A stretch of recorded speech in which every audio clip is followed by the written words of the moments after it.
The Odyssey is a 2026 epic fantasy film directed by Christopher Nolan. This one has a pretty interesting origin story because he was tapped to direct the 2004 one with Brad Pitt. However, it ended up going to Wolfgang Petersen instead. And a lot of people don't know this, but Troy is a decent movie, but the R-rated director's cut is longer and like super violent. It's a lot better and improves on the tone of the story for sure. It has all those epic moments like the Achilles quotes and fights and like the strong performance from Peter O'Toole, but the hard R really gives it a violent sort of, it doesn't feel, detached or whatever. It feels more gritty and realistic. So the Odyssey is also rated R, and I didn't know what to expect with this film because we've fallen into a sort of thing as a society where a lot of people get really political about movies before they even come out, and they try to paint the movie as a certain way before it happens. So a lot of people were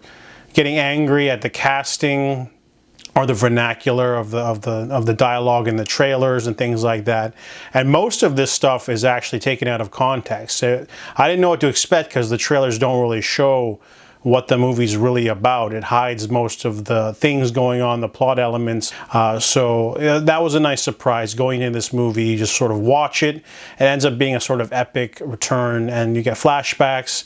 Nolan likes to chop up his narrative back and forth, so we get the siege of Troy near the end and the horse stuff in the middle, and then the Odyssey is spread throughout, like all the different creatures and threats that Odysseus faces after they won the war and sacked Troy. So let's start with the weird political discourse. A lot of people were like, Elliot Page's Achilles, terrible, but Elliot Page is not Achilles in this movie.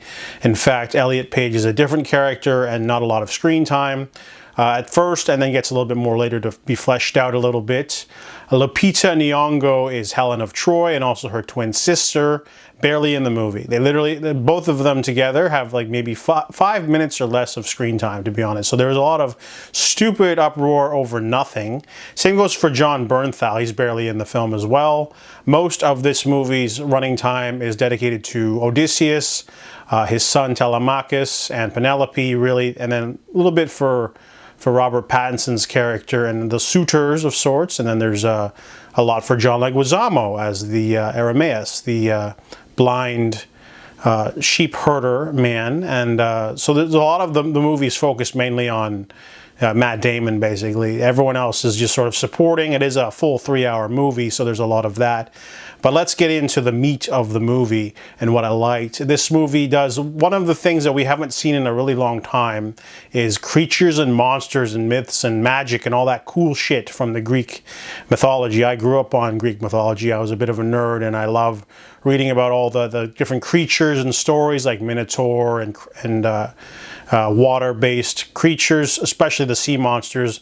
The monsters were my favorite part of Greek mythology. Stuff like the Chimera, the Hydra, all the different stories around all these different characters. Less so the human characters or the gods, but I love Greek monsters. So getting to see some of them in this movie was like a delight for me, especially the Cyclops. The Cyclops sequence in this movie is pure nightmare fuel. It's really good.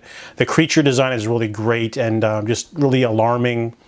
And the big disappointment is they show a sea monster in the movie and it's a really bad design. It's just like a blob. I'm like, what is this? This is supposed to be a sea monster from ancient Greek myth. Like that's what you're giving me. That's what I get, and that was a disappointment. The only other thing I didn't like about the movie is the modern day vernacular, saying stuff like a lot of F-bombs are used in the movie. I didn't like it. Totally took me out. It's like trying to add F-bombs into Spartacus or Lord of the Rings. It just doesn't fit with me because the F-bomb is just too modern of a word for me. I just don't like it when it's used in high fantasy or old school epic fantasy. And same goes for, usage of dad and daddy. It's just a little bit weird. So a small nitpick, but it's mainly the representation of the sea monster and the dialogue, modern day dialogue choices from Nolan were the only two faults for me. The rest of the movie's great, amazing pacing. I was not bored throughout the entire film. It went by so quick. It was like 3 hours of just pure adventure, but also really great performances from everyone too. I mean, the main standout is Matt Damon, obviously, but then Charlize Theron's pretty good. She's a smaller role too, and Really good intensity from Anne Hathaway as well. She plays Penelope, and she's been sort of on tenterhooks the whole time because she's basically a hostage in her own palace with all these rowdy men sort of just waiting for her to pick one of them, and she basically sits in a room behind a cage most of the time. It's almost like a screen, like to keep the men away, and it's really like a really bad position for her, so I can understand her pain. And they actually had a lot of nuance to the story too. There's this whole thing going on about hospitality, ends up being a major theme throughout the story. It's not really something that's too focused on in other versions of the Iliad. So besides that, the movie also has some amazing action sequences. As I mentioned, the Cyclops sequence is really great.